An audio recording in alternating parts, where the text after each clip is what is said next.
ऋषियों ने कहा कि हे सूत जी, मैंने सुना है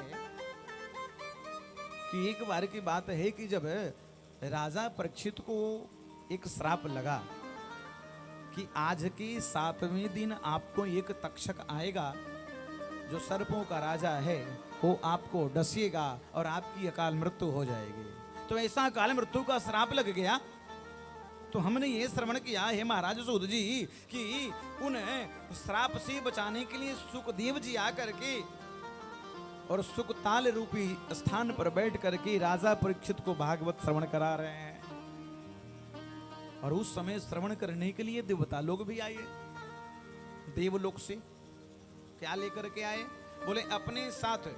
देखो समझना, जब कथा में कहीं जाओ, सत्संग में जाओ तो खाली हाथ बिल्कुल मत जाओ। देवता लोग आ जाते हैं क्या लेकर के? सुधा कुंभ। अरे भैया आप सुधा कुंभ न लाओ तो सुधा का पेड़ा ही ले आओ। कितना बढ़िया बात है। ये भी, इसका नाम भी सुधा है। क्या अद्भुत है। यहां पढ़ा मैंने उस पैकेट को जो चल रही थी पूजा, उसमें भले सुधा नाम का पेड़ा है। मन वाह भाई।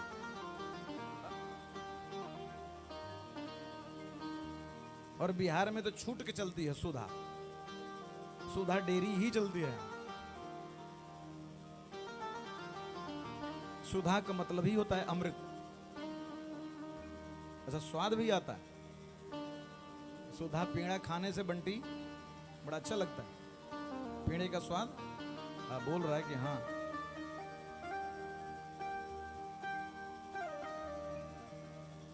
देवताओं लोग सुधा यानी अमृत से, जो जिस कलश में अमृत रखा है स्वर्ग में, उसी कलश से थोड़ा सा अमृत लेकर के एक कुंभ में लाए।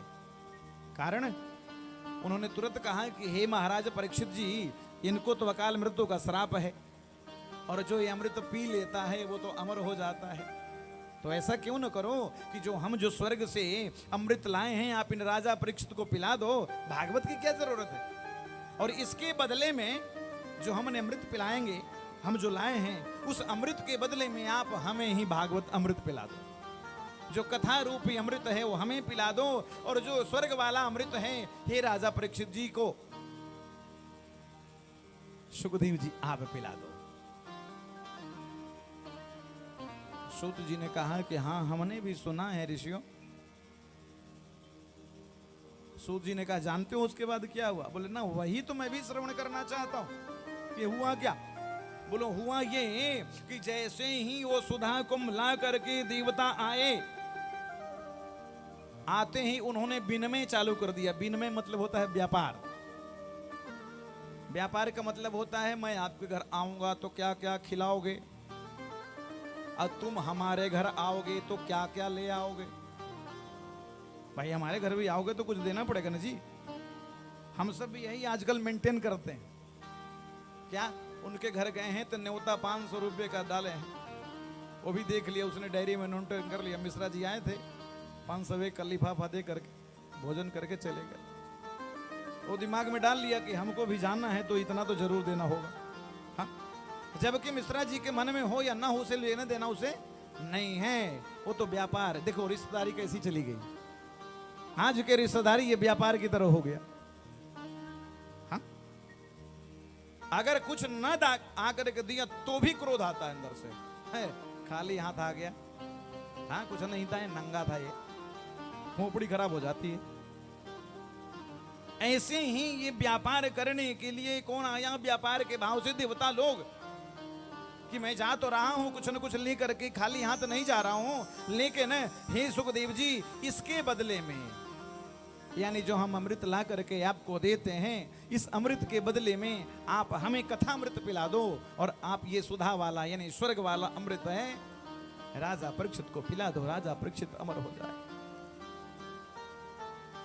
सूत जी कहते हैं कि जैसे ही राजा परीक्षित के सामने देवता आए, सुखदेव जी ने कहा जरा इधर आओ महाराज, क्या लाए हो? बोले अमृत लाए हैं। सुखदेव जी ने कहा इसकी खूबी जानते हो आप, इसके अंदर क्या कमियां और अच्छाइयां हैं? बोले हाँ हाँ बिल्कुल जानता हूं। बोले इसको पिलाने से जो मरने वाला होता है वो अमर हो जाता है। सुखदेव जी ने कहा बात तो सही कह रहे हैं कि अमर हो जाता है, लेकिन अमर होके जाता कहाँ है? बोले स्वर्ग जाता है, चकाचक स्वर्ग में भोगता है। बोलो बोले उसके बाद? बोले जब तक इसका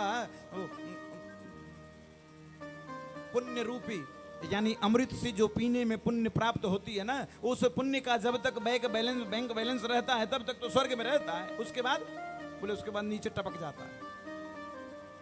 बोले ओ, इसका मतलब ये हुआ कि आपका जो स्वर्ग वाला अमृत है ऊपर से नीचे टपकाने वाला, यानी अधोगति को देने वाला है। और हमारा भागवता अमृत जो है वो गलती से नीचे जमीन पर कोई पी लेता है तो ऊपर को चला जाता है। इसलिए कोई व्यापार नहीं। दूसरी, हे देवताओं, दूसरा देखो क्या दोनों में असमानता है। आपके स्वर्ग वाला अमृत पीने से रंभा आदि अप्सराएं याद आने लगती है जब स्वर्ग में जाते हैं। हाँ, और जब हमारी ये भागवता अमृत पीते हैं तो कौन आता है याद? बोलो बाल कृष्ण लाल की जय हो। जरा विचार करना कौन सा पीना ठीक है? जो पी करके नाली में गिर जाए बंटी, वो ठीक है क्या? है? जो पी करके नाली में गिरे जी, अब ये स्वान दत्त यहां में मुंह चाट के चले जाएं, वो अच्छा है? बिल्कुल अच्छा नहीं है। तो कौन सा? बोले कृष्ण अमृत जो रस है, जो कृष्ण रस है, जो गोपियों ने महारास के माध्यम से पाया था।